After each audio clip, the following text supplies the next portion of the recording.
بسم الله الرحمن الرحيم. سلة الأهلي تسقط أمام الاتحاد.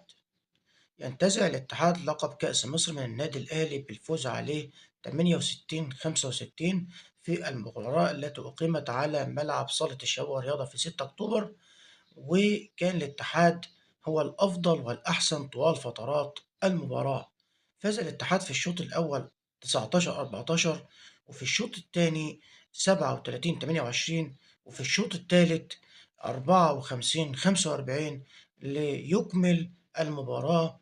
وكاد الأهلي أن يحدث الرومنتادا، ولكن الاتحاد بإصرار لاعبيه وعزيمتهم قدروا يحصلوا على اللقب بالفوز 68-65.